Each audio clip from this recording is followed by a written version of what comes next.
Bienvenue tout le monde à l'Informel. Cette semaine, j'ai le plaisir de m'entretenir avec Nathalie Saint-Laurent, qui est la directrice de l'ACDC Rond-Point, un organisme qui vise à soutenir les organismes communautaires du secteur afin qu'ils puissent maximiser leurs opérations. En collaboration avec ces derniers, la CDC tente de cibler les besoins de la région et élaborer des stratégies pour y répondre. Merci tout le monde d'être avec nous autres et merci à mon invité Nathalie Saint-Laurent qui est avec nous aujourd'hui. J'apprécie beaucoup que tu viennes avec nous autres. Je sais que ça te stresse un peu là, devant la caméra, mais tu vas voir, dans le temps de le dire, là, tu t'en rendras plus compte. Là. On va juste jaser toi puis moi. Ça me fait plaisir. Merci de me recevoir. Puis on s'est, tu vois, je sais pas, j'en avais-tu parlé quand on s'est vu à Guignolée de la Média à ce moment-là ou je t'ai rappelé? Non, je t'ai réécrit, c'est ça. Hein? Oui. Parce que déjà, après, à la Guignolée des Médias, j'ai dit « Ah, ça serait le fun de jaser avec Nathalie. » Fait que je suis vraiment content que tu sois là. Puis... ça me fait penser qu'on s'en a jamais vraiment reparlé, mais comment tu as trouvé ton expérience? C'est la première fois que tu faisais ça à la Guignolée? Non, pas du tout. Okay. J'étais directrice d'une banque alimentaire, le Grenier des Collines, dans la Merci des Collines. Puis pendant plusieurs années, là, je devais organiser la Guignolée pour notre banque, pour notre territoire. Donc, non, j'aime toujours ça. C'est pour ça que j'avais offert mon aide à Anne. Là. J'ai comme fait plaisir de participer à ça. Tu sais, t'avais-tu vu les chiffres? Parce que c'est notre coin qui a ramassé le plus d'argent. Absolument! On avait une belle mascotte aussi avec Isabelle. Là. Ah, Isabelle, elle se donnait à tabarouette. Elle était pleine d'énergie, vraiment. Je sais pas ce qu'elle mange là, pour déjeuner. Il faudrait qu'elle me le dise parce que j'aimerais savoir son énergie, honnêtement. Elle en a beaucoup, puis c'est le fun, puis je pense qu'elle a bien apprécié des gens.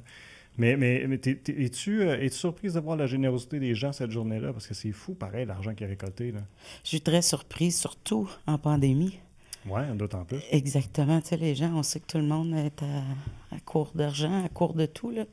Fait que oui, j'étais surprise de voir les chiffres parce qu'à chaque année, je le suivais de très près. Ouais. Et puis que là, qu'on ait dépassé les cibles, c'était vraiment impressionnant. Puis ça fait juste démontrer la solidarité que les gens peuvent exprimer comme en temps de pandémie comme ça. Je pense que tout le monde s'est rallié pour dire, OK, on a tous besoin d'aide, on va aider où on peut. Ouais. Dans le temps des fêtes, je pense que les gens sont comme un peu... On dirait qu'on s'est comme habitué que c'est là qu'on va donner. Là, il y a plus de gestes. Là, ici, on a les paniers des lions, puis là, il y a ça aussi, là, la guignolée. Hein. Mais ce que Anne me disait, par contre, c'est que c'est super le fun. Là. Mais les besoins sont là à l'année longue. Exactement. Puis là, il y a des périodes, il y a des creux là, dans l'année où ça devient difficile là, d'avoir des dons là, ou d'être capable de répondre aux besoins. Bien, c'est que les gens ils tentent à oublier en cours d'année. Ouais. On sait que les fêtes, c'est spécial pour tout le monde. C'est clair. Ouais. Mais c'est vrai que dans la dernière année, par exemple, j'ai eu la même réflexion que toi, à savoir, dans les temps qui sont pas évidents, tu sais, c'est pas évident aussi au niveau moral. Là, à un moment donné, je m'excuse le terme, mais t'attends-tu de te faire écœurer au coin le matin quand tu t'en vas travailler pour donner de l'argent, puis il y a du trafic à cause de ton barrage, puis tout ça, puis le monde, je trouve qu'il y a une mèche courte là, depuis après un an, là, déjà, tu le sentais, là, tu sais. Mais non, je sais pas comment ça trouvait ça, mais je trouvais que les gens étaient de bonne humeur, t'étais souriant, malgré le froid, malgré la tempête, c'était quand même une belle atmosphère. Même des gens qui passaient. Oui, il y en a qui baissaient les fenêtres pour nous divertir avec leur musique. Oui, c'est vrai. Oui, non, c'est vraiment que de la bonne humeur quand on fait cette activité-là, je trouve, oui. Comment tu trouves les organismes du coin aussi? Parce que, tu fais affaire, toi, par la CDC avec plusieurs organismes, là, pour ne pas dire tous les organismes, parce qu'il y en a beaucoup dans notre secteur. Là, c'est fou la quantité d'organismes qui travaillent là, pour aider la communauté. Bien, en fait, il y en a beaucoup. Il y en a toujours eu le même nombre, je te dirais. Là, il n'y a pas tant de nouveaux organismes dans les dernières années. Ce qui a changé, c'est les besoins, parce que il y a plus de demandes. Donc, si on revient à la banque alimentaire, comme... les demandes ont quadruplé, et puis c'est la clientèle qui change. Avant, c'était les gens à faible revenu, soit de l'aide sociale ou chômage. Mais là, maintenant, on a des familles qui travaillent, qui viennent avoir accès aux services des banques alimentaires et puis aux autres services là, qui sont offerts pour ceux qui ont de la difficulté à rejoindre les deux bouts. Là. Puis on parlait même, puis moi j'étais pas conscient de ça, puis encore là je pense que c'est Anne qui m'en a parlé, on parle d'Anne Mercier, là, de l'Ami d'entraîne, qu'on voit même de l'itinérance maintenant dans notre secteur, ce qu'on n'était pas habitué de voir. Là. C'est effectivement un nouvel enjeu. Là, les partenaires se sont mobilisés. On a une table de concertation là, pour traiter cet enjeu-là. OK. Oui, et puis on est venu à bout d'aller chercher des partenaires qui ne se retrouvent pas habituellement à nos concertations. Là, on est rendu à l'étape de trouver un local pour offrir une halte à chaleur qu'on aurait voulu être en mesure d'offrir avant la fin de l'hiver. Ouais. Mais on va développer de façon permanente un endroit là, pour être capable de les accueillir, de les soutenir, de les accompagner.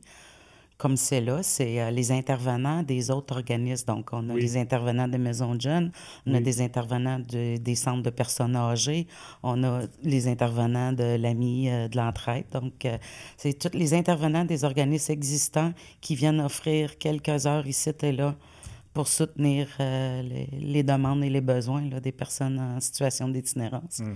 Puis l'itinérance, on parle, tu sais, on le voit pas comme dans les autres secteurs où on retrouve l'itinérance. Chez nous, c'est ils font du couchsurfing. Ouais, hein? OK. C'est ça. Et ils vont trouver un âme charitable qui va leur prêter le sofa. Le lendemain matin, ben là, ils se retrouvent à la rue et puis ils doivent passer la journée à essayer de subvenir à leurs besoins. Donc, tu sais, on parle de nourriture, de douche, de petit répit pour se réchauffer, surtout avec les froids qu'on a eus cet hiver-là. C'était vraiment pas facile, mais il y a espoir vraiment. Les organismes du territoire sont très à l'affût, puis très généreux. Et puis aussi, tout l'aspect, l'organisation communautaire qui descend du CISO. Donc, les organisatrices communautaires là, du territoire sont très impliquées aussi dans ce dossier-là. Fait que ça crée des beaux liens et puis des belles possibilités. On peut espérer qu'on va être en mesure de les encadrer au moins, subvenir au minimum des besoins qu'ils peuvent avoir là, dans un avenir très proche. OK. Ouais. Ouais, parce que dans le fond, c'est ça, on n'a pas d'organisme dans le secteur de l'Est qui vise particulièrement cette clientèle-là. Là. Non. Puis là, on arrive sur un autre sujet, c'est que les organismes existants qui ont pour mission d'aider les gens en situation d'itinérance, bien, ils sont débordés. Ils ne peuvent pas prendre de nouveaux projets ni de nouveaux secteurs. Donc, ça l'oblige, les territoires, à se responsabiliser puis à soutenir ces enjeux-là sans avoir les ressources. Il n'y a pas de spécialistes de ça sur notre territoire. Fait que, tu sais, là, on se réinvente et puis on installe des collaborations qui n'existaient pas. Qui vous allez voir? J'imagine que vous êtes allé cogner à des portes de certains organismes qui avaient l'expérience là-dedans. Bien, absolument. Là, on est en train d'établir comme surtout les statistiques pour être en mesure de connaître mieux les besoins, de mieux servir, mais on est allé vers le réseau des gens d'affaires.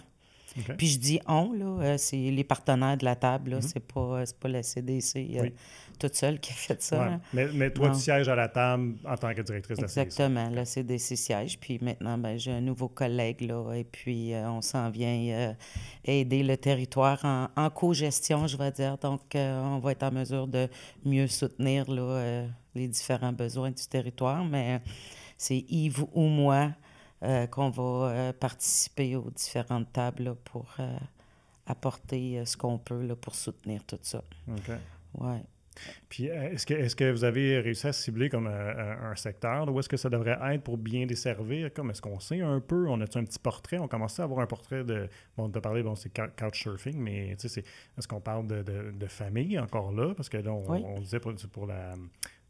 les besoins alimentaires avec la vie d'entraide, on était rendu qu'on voyait des familles souvent là, qui étaient dans le besoin, même s'il y avait un travail et tout ça. Fait qu'est-ce qu'on a un peu un portrait qui commence à se dessiner, même si on n'a pas encore toutes les statistiques? Oui, exactement. Il y a des familles dans les gens qui sont en situation d'itinérance. Fait que ça, c'est très difficile. Ben oui. C'est une réalité que personne ne veut connaître, veut savoir, veut vivre. C'est certain que c'est pas la majorité. La majorité, c'est des personnes seules, mais juste de savoir qu'il y a même une famille, c'est une famille de trop, là. Tout à fait. Oui, on veut pas ces choses-là, mais je pense que à force d'étendre nos bras puis d'aller voir des nouvelles ressources, on vient à bout de sensibiliser de plus en plus de gens. T'sais. C'est certain que la Ville a été interpellée là-dedans et puis là, on est rendu au niveau des gens d'affaires pour voir ceux qui n'auraient pas des locaux disponibles. à travers la table de développement social, on est venu à bout d'aller chercher du financement pour soutenir ces besoins-là. Mais il reste à trouver un endroit, là. On peut comprendre les craintes, les hésitations des entrepreneurs, je vais dire, ou des propriétaires d'immeubles à louer un endroit à cet enjeu-là pour ce que ça pourrait occasionner, mais l'encadrement que le territoire offre est suffisant pour être capable de rassurer ces gens-là, dire c'est correct, c'est encadré, c'est soutenu, puis c'est financé aussi. On a offert quand même... la concertation s'est mobilisée rapidement.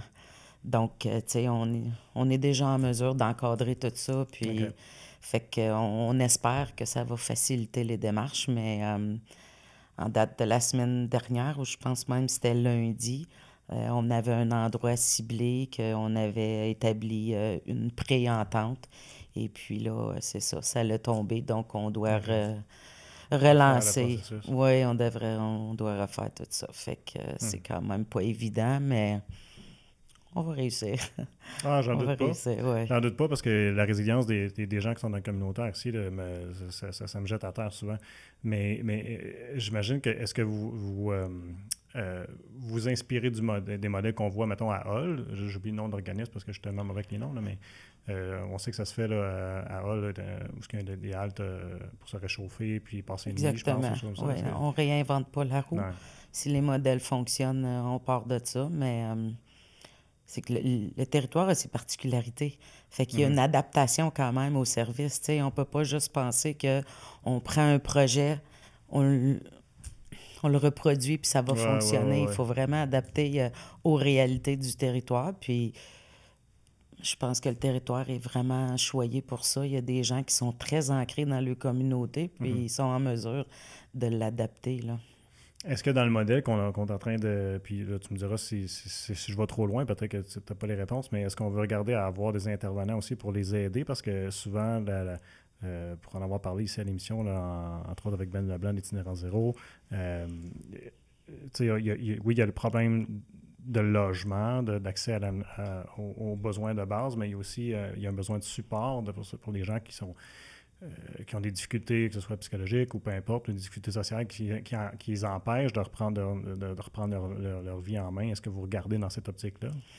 Oui, de ce que je sais, c'est que les intervenants des organismes existants, en fait, les organismes existants ont déjà accepté de mettre à la disponibilité de l'itinérance leurs intervenants. Ah, génial. Donc, le CAGA, l'Ami de l'entraide, la Maison de la famille, la maison des jeunes. Mado Jeune. Exactement, c'est ça. Donc, eux, ils vont tous prêter leurs intervenants pour les besoins immédiats. Et puis, tout ça pourra se structurer d'une meilleure façon. Mais oui, on a les intervenants et les compétences nécessaires pour les accueillir dès aujourd'hui, là. À suivre. J'ai hâte de voir qu'est-ce que ça va donner parce que moi, je ne sais pas, vous autres, pourtant, j'ai quand même les pieds dedans là, dans le milieu communautaire parce que, bon, dans le milieu communautaire, on suit ce qui se passe dans le milieu communautaire, mais on dirait que je ne l'ai pas vu venir. On dirait que dans ma tête, l'itinérance, c'était un problème de la grande ville. Je ne l'ai pas vu venir ici dans l'Est, mais on dirait que c'est arrivé soudainement. Est-ce que vous autres, de votre côté, vous l'avez vu venir? Est-ce que ça se voyait? Là? Bon, ça se discutait peut-être entre organismes. J'ai aidé quelqu'un parce qu'il était à la rue ou ça a été quoi, vous autres? Comment vous l'avez vécu? Je serais portée à te dire non. J'étais pas là quand ça a surgi comme nouvel enjeu. Ça fait juste 7 mois que je suis sur le territoire. Puis je pense pas que les partenaires ont pu le voir venir dans le sens que il y a une grosse partie de ça que la pandémie a causé. OK. Je pense que c'est quelque chose qui est arrivé, qui a été accentué ou accéléré avec la pandémie. Et on sait qu'il y a des gens qui sont en situation de pauvreté. Ah, ça, il y en a partout, mais l'itinérance, puis tantôt, tu me demandais c'est quel secteur. Bien, c'est un nouveau secteur que j'ai découvert. On a un secteur qui s'appelle le Petit Québec ici. Bien, c'est ça, c'est ce secteur-là qui est visé. C'est vraiment là que le problème est vécu en majorité. Mais il y en a quand même dans le secteur maçon, là, si on regarde plus au sud là, de notre territoire. Là. Fait que c'est... c'est réparti, mais concentré beaucoup plus au nord là, de la rue McLaren. Et puis, c'est un secteur qui est plus propice, j'imagine, parce que c'est le centre des services. Mhm. C'est là que les gens ils vont venir pour essayer de faire leurs achats et puis subvenir à leurs différents besoins. Là. Puis là, en siégeant à la table de concertation, je pense que le nombre exact, c'est table de concertation sociale. Table de développement social La Lièvre, La Lièvre, bon. qui a changé de nom récemment. Ouais, c'est C'était ça. la Basse Lièvre. Ah, OK, ouais. Oui. Et, ben, je les rencontre là, justement la semaine prochaine. Ils font le tour des organismes, voir qui fait quoi, un peu se familiariser avec le secteur. Fait que j'ai bien hâte de les rencontrer, mais ben, je dis la semaine prochaine, au moment où on est diffusé, c'est cette semaine. Mais à quoi je voulais en venir, c'était quoi donc? Je disais la table de concertation. Je siège là. Oui, quand tu sièges là, mais il y avait une question au niveau de leur, du portrait que vous avez pu observer que je voulais te demander, mais ça m'est sorti d'idée. Pas grave. Il y a dernièrement, on avait échangé quelques courriels parce qu'il devait y avoir un mouvement de grève dans le milieu communautaire. Bon, j'imagine c'est en lien avec le fait que pour plusieurs organismes, ils ne sont pas subventionnés à la hauteur de leurs besoins. C'est quoi, en fait, j'aurais te demandé la question, c'est quoi qui a motivé là, à avoir, en tout cas, l'idée d'avoir un mouvement de grève dans le milieu communautaire? Bien, ce qui motive les mouvements de grève, c'est l'arrivée des nouveaux budgets de notre gouvernement. Donc, le communautaire a choisi la semaine du 21 au 24 février pour porter différentes actions et puis aller en grève, des fermetures, pour demander un financement supérieur à ce qui est actuellement donné pour la mission. C'est le financement à la mission qui est vraiment défaillant. C'est très peu, très peu financé en lien avec les besoins réels. Tu sais, le financement à la mission, c'est pour payer les salaires, les loyers, les assurances. C'est à l'extérieur, mettons, des programmes. Exactement. Actuellement, les organismes doivent faire... C'est presque aller en appel d'offres pour... ils demandent du financement par projet. C'est moi qui sonne. Oui. C'est pas Nathalie, c'est moi qui devrais savoir, il faut former son téléphone, c'est moi qui sonne. C'est ça. Les organismes doivent demander tout le financement par projet. Donc, si on sort un programme spécifique, disons, pour briser l'isolement, ben là, les organismes doivent presque soumissionner. Et puis, ça devient comme un exercice acrobatique, là, d'être capable d'obtenir des fonds pour subvenir aux besoins de la mission. Tu sais, on se réinvente et puis c'est très restrictif aussi, ces autres financements-là. Donc, si je ne me trompe pas, là, je ne regarderai pas mon téléphone, mais c'est 46 millions de manque à gagner à travers le Québec. C'est énorme, là. Wow. C'est énorme, là. Comment est-ce qu'on en est venu à ce chiffre-là? Bien, c'est au fil des ans, parce que c'est pas d'hier, là, que ce manque à gagner-là existe. Okay. Tu sais, ça fait près de 20 ans que je suis au communautaire et puis c'est du jour 1 là, qu'on est sous-financé. Tu sais, on doit faire des miracles avec... tu sais, on doit multiplier nos dollars. Avec $1, on va venir à bout d'en faire 2. Puis ceux qui sont plus acrobates, bien, ils vont venir à bout d'en faire 5. Mais de toujours se réinventer, c'est épuisant. Et puis, de là découle la pénurie de main-d'œuvre que tout le monde ressent. C'est un problème planétaire, je pense, pas juste au Québec. Mais le sous-financement chronique vient affecter directement là, les organismes qui sont déjà épuisés. Fait que ça a donné une ampleur au mouvement de grève. C'est un jamais vu, là, le nombre d'organismes qui sont sortis, qui se sont mobilisés la semaine du 21 février. Là. Okay. C'est du jamais vu là, au communautaire à travers toutes les manifestations puis les mobilisations qu'ils ont eues en lien avec le sous-financement. OK. Ouais. Dans le secteur ici, est-ce que je me trompe ou il ne s'est pas passé grand-chose? Sinon, j'en ai pas eu vent. Non, bien, les organismes pour le territoire que nous, on dessert, c'est la manifestation a eu lieu à Saint-André-Avelin. Ah, OK. C'est ça. C'est là qu'ils sont allés. Il y a quand même des organismes du secteur qui se sont joints aux organismes de Gatineau pour aller manifester dans les secteurs de Hull et Gatineau. Il y a eu une manifestation symbolique là, au cimetière. Ah. Donc, c'est ça, sont allés certainement dans les bureaux de députés et puis toutes ces choses-là. C'est toutes des actions qu'on espère qui vont être vues et entendues, mais le but de se mobiliser, de fermer et de manifester, c'est de faire connaître le besoin par la population pour qu'on puisse être soutenu par monsieur, madame, tout le monde qui utilise nos services. C'est facile, mais ceux qui n'utilisent pas les services, ils connaissent pas. Non, ils connaissent pas, ils savent pas qui on est, ils savent pas ce qu'on a besoin, ils comprennent pas non plus comment on fonctionne. Est-ce que c'est difficile de rejoindre ces gens-là? Parce que je me dis, et puis moi, je pense qu'on peut le voir même ici à la TVC, si t'es pas... parce que c'est ça, si tu n'es pas un client, là, à défaut de trouver un autre mot, là, ou si tu ne bénéficies pas des services d'un organisme, bien, comment est-ce qu'on fait pour aller les chercher, pour dire, écoutez, venez supporter notre cause, on a besoin de vous, parce que si un organisme est sous-financé pour ses opérations, nécessairement, il doit faire des campagnes de subvention et toutes sortes de trucs, puis des acrobaties pour aller chercher de l'argent dans la population. Mais là, si les gens ne connaissent pas et ne connaissent pas la mission, c'est difficile.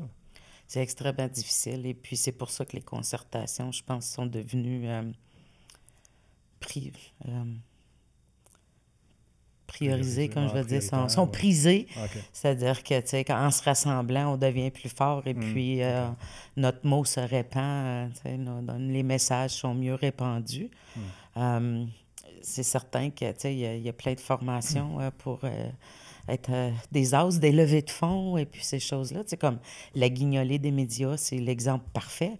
Donc, tout le volet sécurité alimentaire ont une grande levée de fonds par année à travers le Québec, qui est la guignolée des médias.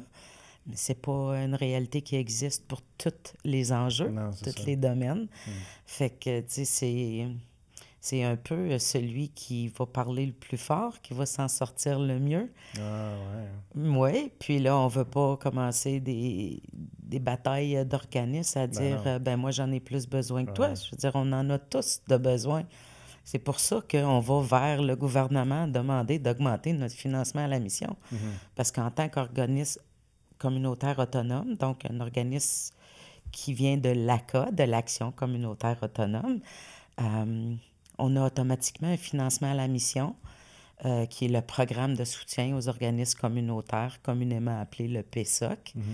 Et puis, c'est ça, le financement à la mission.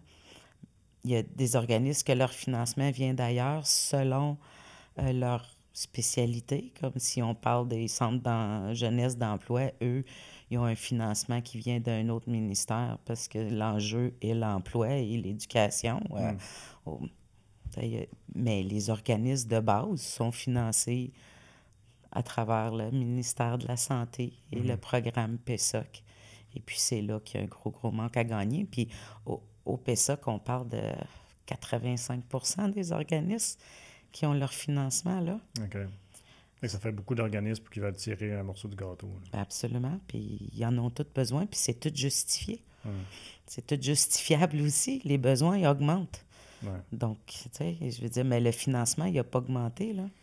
Mais je me demande, c'est quoi la morale des gens, des directeurs et directrices des organismes communautaires, dans le sens que, tu sais, c'est le fun, c'est beau, puis c'est bien cute de voir quand les gens, tu sais, se mobilisent, puis qu'ils donnent de l'argent, puis qu'on a l'appui de la communauté. Mais en quelque part, si tes opérations de tous les jours, tu as de la difficulté à faire rouler ton organisme, il doit y avoir un peu de frustration, il me semble, à l'intérieur des dirigeants, de dire « Hey, à un moment donné, là, aidez-nous à aider le monde. » On a des anges communautaires. Oui, vraiment. J'en connais. Oui, absolument. Non. C'est des gens extrêmement dévoués. C'est des gens qui sont là pour œuvrer et non pour travailler. C'est la différence comme je dirais, de la mentalité des gens qui travaillent au communautaire. On vient parce qu'on a le cœur sur la main, tu sais. On vient pas au communautaire parce qu'on veut faire carrière, là. On vient au communautaire parce qu'on veut aider. Et puis, même ces anges-là ont aussi leurs limites, puis là, ils l'ont atteint, là.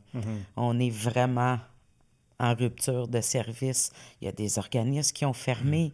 Il y en a qui ont été obligés de diminuer leurs heures. Il y en a qui sont obligés de refuser d'aider des gens qui sont dans des réels besoins. Fait que c'est criant présentement, tu sais, comme c'est sûr qu'il y a des gros mots à utiliser comme le communautaire est en crise, mais c'est vrai, c'est très vrai. Tu sais, la dernière chose qu'on veut, c'est diminuer ou arrêter des services à des gens qui sont dans le besoin. Tu sais, c'est pas... Mais si c'était pas de ces anges-là, les conséquences seraient pires. Vraiment, vraiment. Puis le communautaire a décidé de se mobiliser parce qu'on sait que la force est dans le groupe.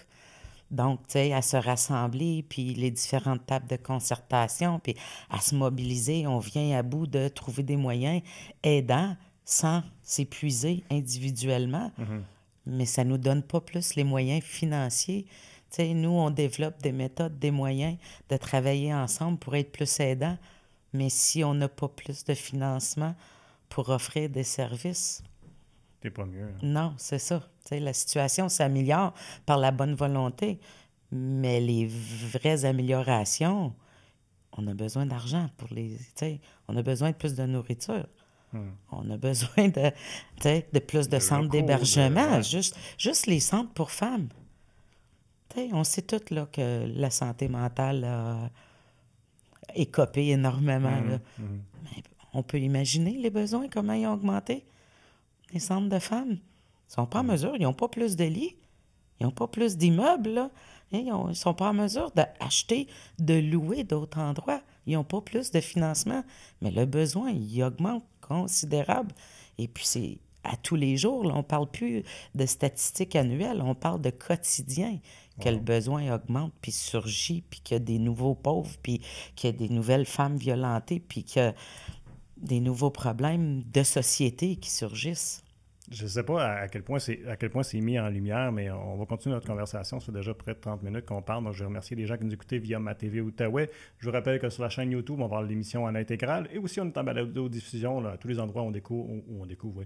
On peut écouter des émissions en balado, donc Apple Podcasts, Spotify et aussi sur SoundCloud. Un gros merci d'avoir été à l'écoute. Et puis, encore une fois, j'invite à continuer la conversation avec nous autres via nos différents médias sociaux. Moi, j'ai l'impression qu'on est timide dans les médias de parler de ces choses-là. Parce que quand j'en parle avec toi, j'ai rencontré Anne il y a 2 semaines qui me parlait de l'augmentation de sa clientèle qui était wow. Je ne veux pas dire des chiffres parce que c'est pas à moi de le dire, là, mais encore là, moi je suis timide, I guess, mais il me semble qu'on est timide d'en parler. Tu sais, on va facilement, tu sais, dans les 2 dernières années, on va facilement mettre en lumière, tu sais, Christy, à tous les jours, là, le nombre de cas de COVID, le nombre de cas d'hospitalisation, le nombre de ci, le nombre de ça. Ben, les répercussions de tout ça, là, puis là, je blâme pas personne, je pointe pas personne du doigt, mais les répercussions sont tout aussi importantes, je trouve, puis j'ai l'impression ou peut-être c'est parce que là, on commence à les découvrir, ou ben non, c'est-tu parce qu'on... Tu sais, j'ai l'impression que ça n'a pas le milieu communautaire, c'est souvent le cas, là, puis là, présentement, il me semble que ça n'a pas la couverture médiatique que ça devrait avoir. Avez-vous de la misère à passer votre message? Sens-tu ça? Ou? Absolument. Okay. Absolument. Je veux dire, les organismes qui utilisent les moyens traditionnels pour rejoindre les médias, conférences de presse ou communiqués de presse, ou, je veux dire, pas rare qu'il faut en envoyer 4, 5 pour que ça soit saisi une fois, tu sais. Et puis là encore, on n'est pas des experts des médias. C'est pas notre expertise, mais on essaie quand même de faire connaître les besoins. Et puis, je suis qui, moi, pour savoir c'est quoi l'heure idéale pour faire une conférence de presse?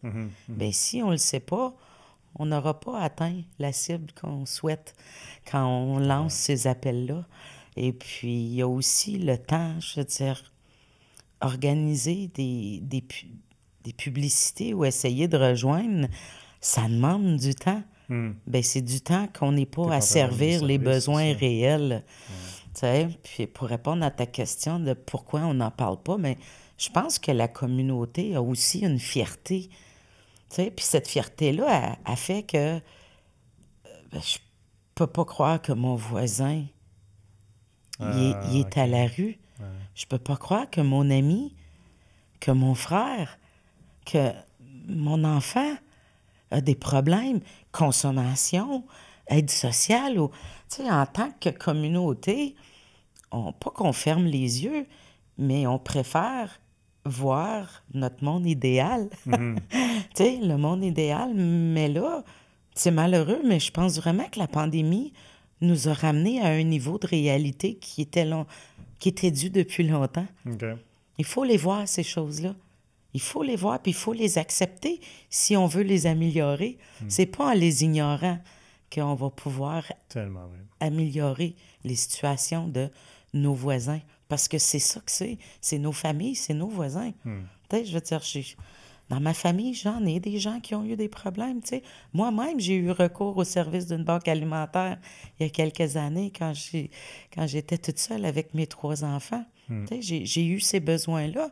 Je veux dire, je suis arrivée au communautaire, ma jeune vingtaine, j'ai fondé un organisme pour les femmes victimes de violences parce que je l'avais vécu. C'est ce qui m'a emmené là. Tu sais, je veux dire, je pense que c'est pas tout le monde qui travaille au communautaire qui viennent de là, mais Ouais. je suis convaincue que c'est tout le monde qui travaille au communautaire qui ont connu des gens qui l'ont vécu de près ou de loin.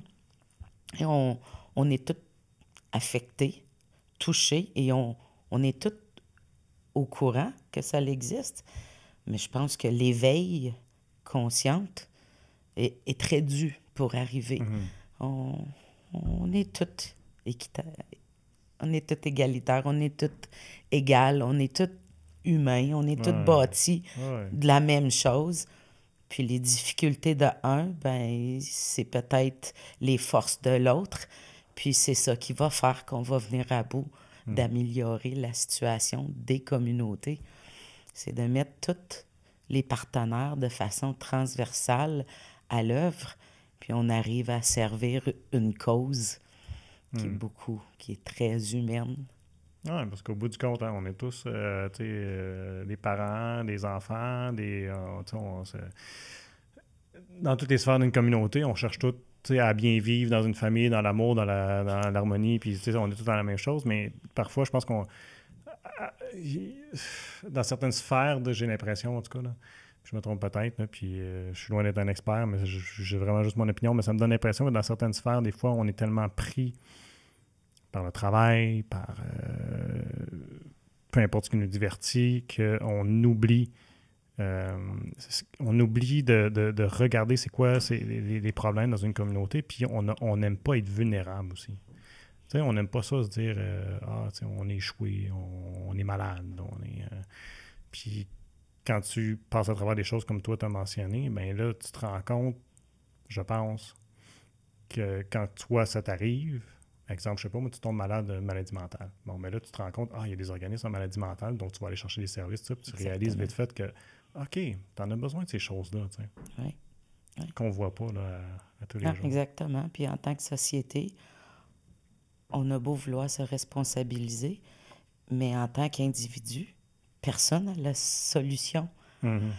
Fait que c'est important que tous les niveaux de partenaires se mobilisent ou au moins s'impliquent. Ils ne sont pas obligés de prendre une responsabilité complète, mais oui, d'élever leur intérêt et leur conscience pour voir qu'est-ce qu'on peut faire comme société, comme communauté pour améliorer ces situations-là, ces enjeux-là, parce que c'est des enjeux de société, c'est des enjeux de communauté, c'est des enjeux territoriaux, c'est des enjeux régionaux. Tu sais, tout le monde a sa particularité, son besoin, mais si tout le monde choisit de dire « c'est pas mon département », ben désolé, mais moi, Nathalie, toute seule, je peux pas le faire. Ouais. Tu sais, c'est ça. C'est là la force du communautaire, c'est que le communautaire se rallie, le communautaire se soutient, puis c'est pour ça qu'on est capable de faire des miracles avec ce qu'on a. Mais là, les faiseux de miracles sont fatigués. Mais dans cette optique-là, justement, si on en est rendu là, où est-ce qu'il faut faire des mouvements de grève, tout ça, est-ce qu'on a je me demande comment est le lien entre le communautaire et le politique. Est-ce que le courant passe? Est-ce que les messages passent? Est-ce qu'on nous entend? Est-ce qu'on nous supporte? Comment est-ce que tu trouves ce lien-là? Je ne parlerai pas pour notre région. OK. J'arrive de rencontre nationale avec notre table nationale des CDC.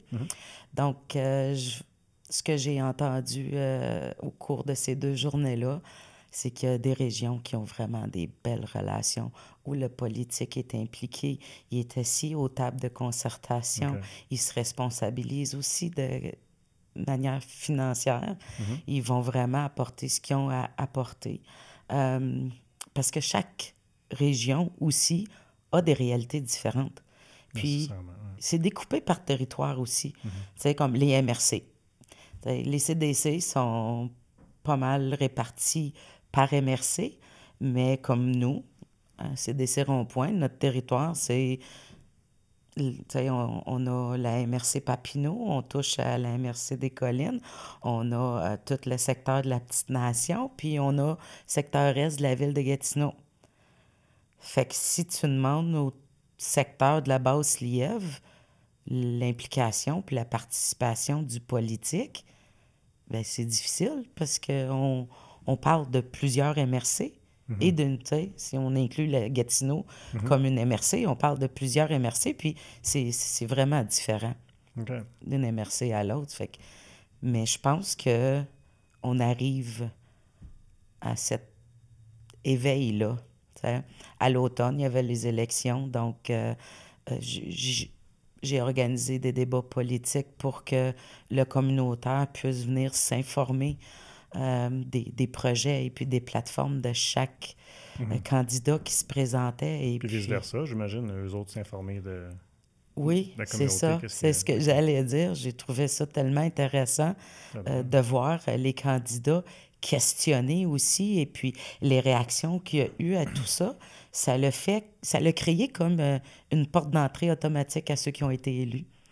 C'est comme si le lien était déjà là, puis on dit « OK, ça existe. » Bien, ils étaient déjà très informés puis impliqués. Là. En tout cas, je vais parler juste les élus du secteur Buckingham et Masson. Donc, c'est des gens qui sont très terrain et puis qui étaient déjà impliqués au niveau des organismes d'une façon ou d'une autre. Fait que c'est pas... Bien, au municipal, je trouve que le lien, souvent, il est là. Parce que c'est souvent des gens qui sortent justement soit d'organismes ou bien de commissions scolaires ou...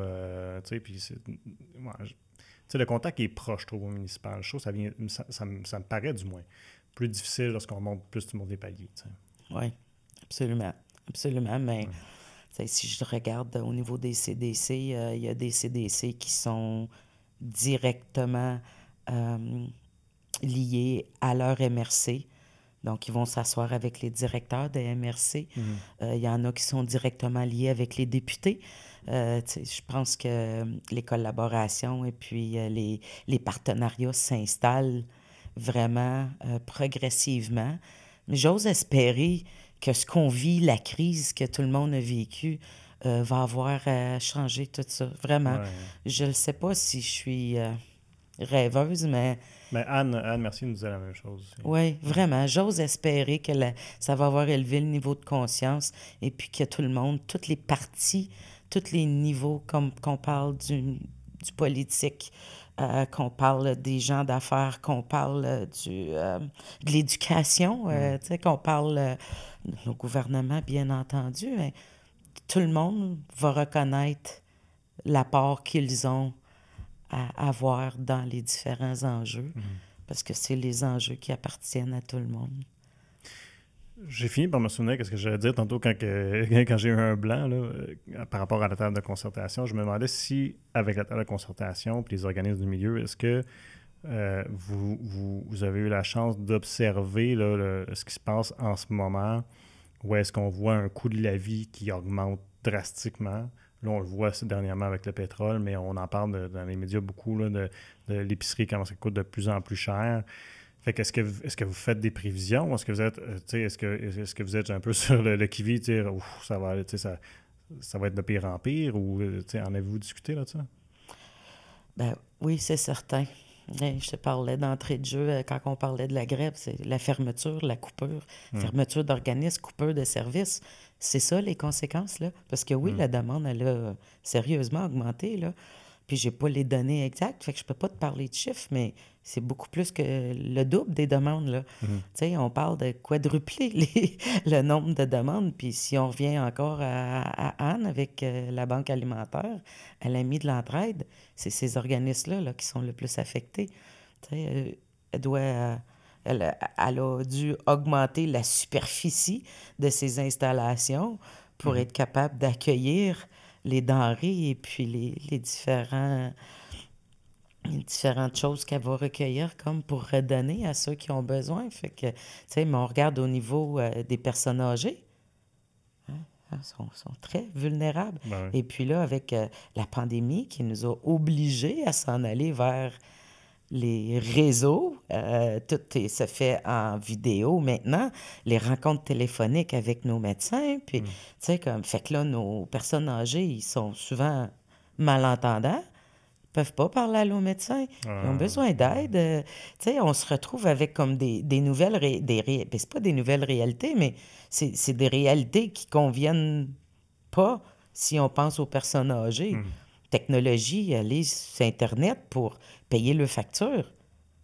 Ils ont besoin d'aide. Tu sais, je l'ai vécu, moi, ma voisine, elle a perdu son fils qui était son proche aidant.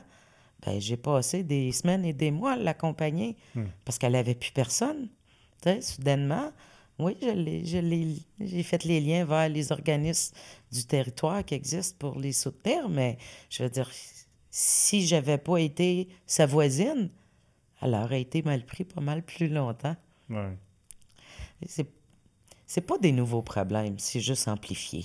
Tout a été amplifié comme avec la pandémie, puis la pénurie de main-d'œuvre, elle existait déjà, mais là, les besoins qui augmentent, la pénurie de main-d'œuvre, je veux dire, Un débalancement. la solide. rupture, elle arrive. Là. On est là, on est au point de rupture. On peut pas penser que les faiseurs de miracles, Ils vont continuer. ils ont une limite. Ah ouais, Il y a ouais. une limite, tout a une limite. Tu sais. Donnez-nous les moyens et puis on va continuer à en faire des miracles. C'est ça, dans le fond, que le communautaire a besoin. C'est des moyens. La CDC Rond-Point. Oui. Bon, tu es la directrice, on n'a pas parlé encore, mais ce serait le fun, je pense, de discuter un peu c'est quoi le rôle de la CDC, comment ça partit, qu'est-ce que vous faites? La Corporation de développement communautaire Rond-Point, donc c'est une des 67 CDC au Québec. On est regroupé par la table nationale que j'ai mentionnée tantôt. Donc, c'est en fait, on est le regroupement des organismes qui agit de façon transversale pour être en mesure de rassembler tous les moyens puis soutenir les organismes dans leurs différents besoins. Donc, la CDC Rond-Point est une des premières CDC, est arrivée en 90. OK. Et puis la première CDC est arrivée en 86. OK. Au Québec, tu veux dire, la Oui, première? au OK. Québec, oui, exactement. La première CDC du Québec. Je ne te nommerai pas parce que je ne m'en souviens pas. Mais c'est ça. Et puis même la table nationale est arrivée après notre CDC. Donc, j'étais arrivée en 91, la table nationale qui est venue encadrer toutes les CDC du Québec. Parce que déjà rendu là, quand la table est arrivée, je pense qu'elle était rendue à 8 ou 9 CDC au Québec. OK.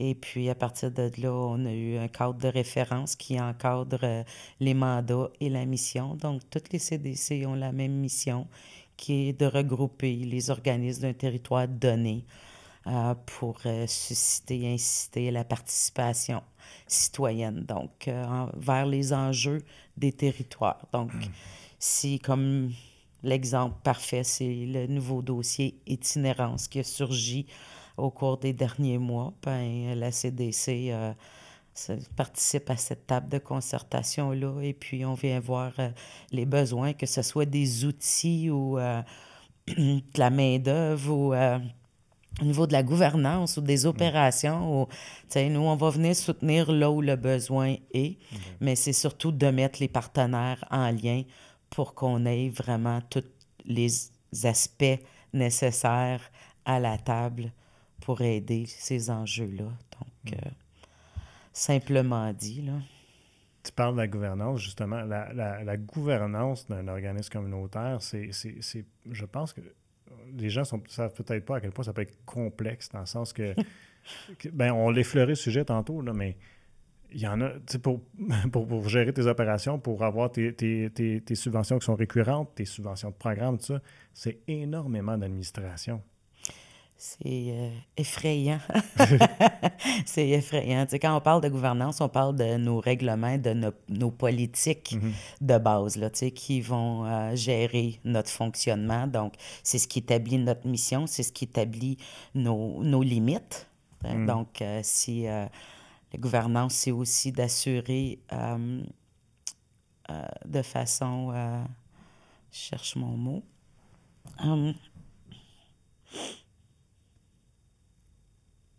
On a le temps. De façon démocratique. Ah, ben oui, c'est vrai, parce qu'il y a une démocratie, parce que c'est un conseil d'administration qui est nommé par ses membres et tout ça. Exactement. Ouais. Puis par les règlements, ben, c'est là qui est déterminé qui peut être membre à chaque organisme. Donc, tu sais, est-ce que tu dois être utilisateur de services? Est-ce que tu dois avoir une compétence particulière? Est-ce que... Tout ça est établi à partir de là. Et puis, on sait qu'au communautaire, ben, la majorité arrive par bonne volonté, pas nécessairement les compétences nécessaires pour être gestionnaire. Et puis là, un autre grand rôle des CDC, c'est de venir former les employés pour les outiller à mieux faire le travail. Donc, la CDC en Outaouais, notre CDC est surtout reconnue pour son offre de formation, mais ce n'est pas le cas de toutes les CDC. Il y a des CDC qui sont beaucoup plus au niveau du soutien en gouvernance et puis au niveau politique, c'est ça, l'implication est très, très variée à travers le Québec. Mais ici, en Outaouais, le besoin de formation était là depuis jour 1 et puis ça s'est maintenu jusqu'à date. La CDC, bien, notre CDC, on était en planification stratégique. Donc, en fait, c'est l'activité qu'on fait avec tous nos membres de façon triennale. D'habitude, c'est à tous les 3 ans. Donc, elle a pris fin, nous, en 2021. Et puis, vu que moi, je venais d'arriver en poste et puis tous les changements qu'on vivait, la pandémie puis tout ça, j'ai pas relancé la planification stratégique. Mais là, on s'en va vers ça très prochainement.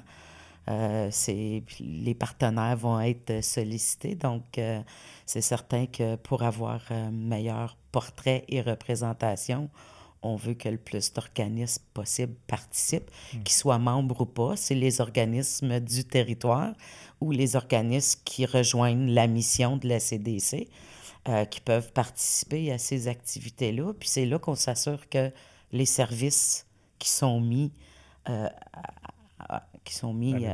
à disposition, c'est ça, de tout le monde, bien, ils répondent aux besoins.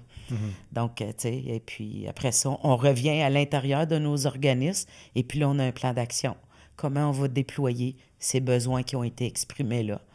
Puis là, on déploie les services et puis les actions pour encore toujours soutenir les enjeux de nos organismes ou du territoire auquel on appartient. Donc, c'est quand même assez stratégique et complexe de naviguer dans tout ça, mais quand on est là, c'est aussi facile d'oublier qu'on fait partie d'un tout.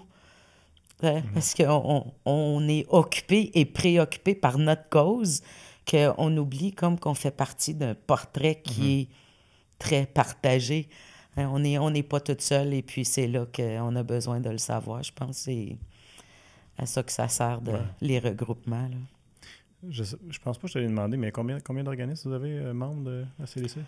On a plus de 40. Là. Je pense qu'on est à 42. Quand même, hein? Oui, 42 organismes membres. Et puis, je dirais que le membership est très stable et loyal, fidèle à notre CDC, c'est ça. Mais là, avec Yves, on va partir à la rencontre des organismes qui connaissent pas notre CDC, qui n'ont jamais utilisé nos services. C'est comme l'exemple que je vais donner, c'est que je ne pourrais pas dire exactement quand c'est arrivé. Je pense qu'il y a 3 ans, la CDC a décidé de développer, de gérer un programme d'assurance collective pour les organismes membres. Donc, on sait que les avantages sociaux, les avantages points, n'étaient pas présents au communautaire. Et puis là, on doit encore là compétitionner avec les salaires des entreprises et puis des grosses organisations comme le gouvernement, surtout dans la région ici. Fait que c'est ça. Fait que l'assurance collective a fait qu'on a recruté des nouveaux membres. C'est un nouveau service. Et puis là, très prochainement, on va offrir un atelier, plus un déjeuner-rencontre. On a un spécialiste qui s'en vient nous parler des régimes d'épargne retraite. Épargne retraite, exactement, parce que ça ne fait pas partie de l'assurance collective. Au communautaire, on n'en a pas. Et puis, aller voir où c'est intelligent d'investir et puis pour ne pas non plus vider nos poches. Fait que j'ai fait des recherches, je suis allée m'informer auprès des différents fonds qui existaient. Et puis là, je pense que j'ai réussi à trouver ce qui est le plus avantageux pour les moyens des employés au communautaire. Fait que on s'en vient avec ça. C'est pas l'idéal parce qu'on aimerait bien que ce soit l'employeur qui le paye au complet, mais si on peut avoir les 46 millions demandés, on va pouvoir, on va pouvoir offrir. C'est tous des petits détails qu'encore là, les gens ne pensent pas. C'est un programme de retraite, il n'y en a pas. Là. Moi, dans ma tête, je vais travailler jusqu'à temps que je tombe. Là. Exactement. c'est exactement, c'est ça. C'est tellement pas l'idéal. Puis, tu sais, j'ai hâte de voir ce que vous allez proposer parce que moi, quand il m'arrive, il dit là, tu peux faire les placements REER. Je dis oui, mais si tu n'as pas l'argent pour faire ton placement à la fin de l'année parce que tes salaires sont là. Puis la région de l'Outaouais, on a une situation vraiment particulière là, parce que j'imagine que tu as pris connaissance de ça, mais il avait regardé le coût de la vie dans les différentes régions du Québec. Puis là, avec le coût du loyer, là, c'est la pire place au Québec là, présentement là, pour être capable de payer son loyer. Phénoménal. On parle du prix moyen du panier, là, comme c'est ça, le coût moyen du panier. Le coût moyen du panier à l'épicerie, mais ça inclut le loyer, l'habillement, l'essence. C'est ça, effectivement. On sort d'une étude là, qui a été faite au niveau provincial, mais oui, effectivement, en Outaouais, puis parce qu'on est une région frontalière, comme avec l'Ontario. C'est ça. Il y a quelques années, quand je travaillais dans un autre organisme, j'ai apporté ce dossier-là en pétition pour être capable de dénoncer le besoin d'augmenter les salaires dans notre région. Je comprends que le reste du Québec n'est peut-être pas en moyen d'offrir les mêmes salaires, mais si on veut, en Outaouais, survivre à tout ça, il faut qu'on vienne à bout de se rapprocher plus de l'Ontario au niveau des States. On regarde juste le salaire minimum. On a une marge entre Ottawa et Gatineau. Ça ne devrait pas exister. Ou du moins, la marge devrait être moins grande. Puis le problème se répète dans l'enseignement, le problème se répète dans le milieu médical, de la santé. Partout. Puis là, dans le communautaire, c'est la même affaire. Oui, exactement. Non, tu sais, je veux dire, le prix du gaz, il a augmenté pour tout le monde. C'est ça, tu sais. Puis l'épicerie, elle a augmenté pour tout le monde. Mais les salaires... Il y a quelque chose, je pense que c'est appelé à changer, là, mais je te raconte une anecdote il y a peut-être, j'ai envie de dire, une dizaine d'années. Première planification stratégique à laquelle j'ai participé, moi, pour la TVC, tu sais, puis là, on parlait à ce moment-là de la masse salariale d'organismes ici, puis évidemment, on soulignait, regarde, ça ne compétitionne pas là, avec les salaires offerts ailleurs pour un domaine semblable. Puis nous autres, en plus, nous autres, puis bien des organismes, des fois, ça demande des spécifications, des connaissances dans certaines choses bien spécifiques. Fait qu'il faut que tu n'as pas le choix de compétitionner avec, tu sais, exemple, si tu as besoin d'un intervenant social, bien, s'il y en a un qui travaille pour le gouvernement du Québec en santé, qui a un X salaire, bien, il faut tu peux se compétitionner moindrement dans le communautaire, si tu veux en avoir du monde qualifié. C'est un peu notre réalité aussi. Puis, on aurait dit, dans ce temps-là, moi, ce que je ressentais, là, puis tu me diras si tu as déjà vécu ça, mais que c'était comme il fallait accepter notre sort parce qu'on décidait de travailler dans le communautaire. Tu comprends? Ouais. Puis là, la personne qui faisait, qui chapeautait l'organisation de la planification stratégique, elle nous a dit, tu sais, puis ça m'a marqué, là. Elle dit, je ne nommerai pas de nom, mais elle dit à cette personne-là, elle dit quand il va à l'épicerie, c'est, là, ton employé, là, ou ton collègue, là, il paye le même prix que toi, là, que n'importe qui d'autre, son pain. Là. Exactement. Fait que c'est pas vrai que parce que tu es dans le communautaire, tu es obligé d'être misérable. Là. Non, c'est les mêmes universitaires. Pourquoi un universitaire au communautaire gagne 20 $ de l'heure quand l'universitaire au gouvernement en gagne 35? C'est une énorme marge, là. Puis, je veux dire, oui, le besoin existe partout, mais il est beaucoup plus présent au communautaire. On est la porte d'entrée à tous les services. Donc, tu sais, les besoins, les gens qui ont besoin vont passer au communautaire avant de s'en aller au gouvernement. Tu sais, on les laisse entrer. C'est comme quelqu'un qui arrive à la banque alimentaire, qui n'a pas de revenus, bien, ils vont passer par là avant d'avoir droit à l'aide sociale. Tu sais, c'est l'exemple parfait. C'est ce que c'est. Mais pourquoi l'intervenant à la banque alimentaire ne mérite pas le même salaire que l'intervenant qui reçoit l'appel à l'aide sociale? C'est le même universitaire. Oui, on est considéré comme parapublic, tu sais. Ou... Exactement, exactement. Non, c'est... Oui, c'est frustrant, mais une chance que notre communauté est menée par le cœur. Oui, on a des gens de cœur. C'est ce qu'il y a au communautaire. Puis c'est pour ça, moi, j'ai fait ma carrière, là. C'est parce que c'est gratifiant de travailler avec des gens qui offrent leur âme. Vraiment, c'est ça. Puis, je veux dire, c'est pas parce qu'on a un bac ou une maîtrise qu'on a une meilleure ou une moins bonne âme. Mais on doit tous subvenir à nos besoins. Fait qu'on peut pas en vouloir à personne non plus de choisir des emplois qui sont mieux rémunérés, qui offrent des meilleures conditions. Mais le besoin, il est égal partout. Mais non. Il est plus criant au communautaire, le besoin. Oui, tout à fait. Puis, mais est-ce que tu as déjà entendu ce commentaire-là ou as-tu déjà ressenti cette attitude-là que genre, même les gens dans le communautaire, me semble, j'avais l'impression que c'était comme, ben c'est normal qu'on ne fasse pas beaucoup d'argent parce qu'on est dans le communautaire, comme si on acceptait que c'était comme ça. Mais je pense, en tout cas moi j'espère que la mentalité est différente. Ouais, c'est pas reconnu à sa juste valeur. Ouais. Puis malheureusement, c'est une réalité que, vraiment, le changement s'est enclenché au niveau de cette mentalité-là. Parce que là, on commence à... Tu sais, l'union fait la force. Bien, à force de s'unir, on voit et on reconnaît que, mon Dieu, je vaux. Hey, mon apport est important. Hey, mes compétences sont égales, tu sais, ou sont supérieures, ou sont... Tu sais, c'est une école en soi, le communautaire.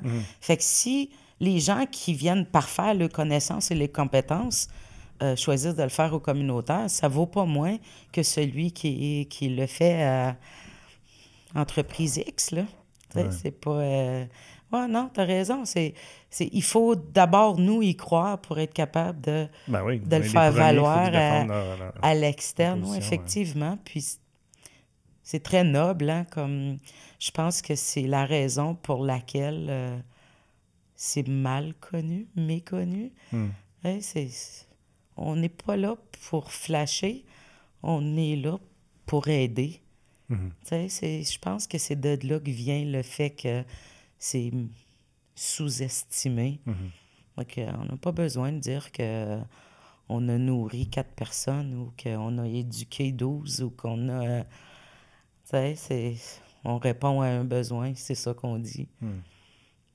Mais Nathalie, merci vraiment. Là, c'était super le fun de discuter avec toi aujourd'hui. Puis, regarde, bravo pour ton travail. Bravo à tous les organismes qui font partie de la CDC. Moi, je suis encore après presque 20 ans dans la communautaire, parce que j'ai côtoyé les organismes communautaires, je suis reconnaissant du travail qui est fait. Puis aussi... tu sais, des fois, je suis le cul de voir à quel point, justement, les gens se donnent dans ce milieu-là, puis je suis content d'en faire partie, puis de supporter les organismes. Fait que bravo pour votre bon travail, bravo pour ton travail. Et puis, je te souhaite beaucoup de succès là, à titre de directrice à la CDC et dans les années à venir. Et je te remercie beaucoup. C'est très généreux de ta part. Puis, je te relance en te disant merci d'être là aussi parce que notre TVC, c'est un organisme communautaire. Donc, en effet. Exactement. Puis notre rôle, des fois, on a tendance à l'oublier parce que dans le spectacle de ce qu'est la télévision et les vidéos, et etc., de nos jours, on tente à oublier des fois, mais notre rôle, c'est d'être là pour donner de la visibilité aux organismes, entre autres, puis de souligner le travail qui est fait. Donc, ça fait un grand plaisir là, de pouvoir jaser de ça avec toi aujourd'hui. Bien, au nom de tous les organismes, je te remercie. D'avoir été à l'écoute et je vous invite à nous suivre sur nos différentes plateformes web pour regarder ou écouter toutes nos émissions.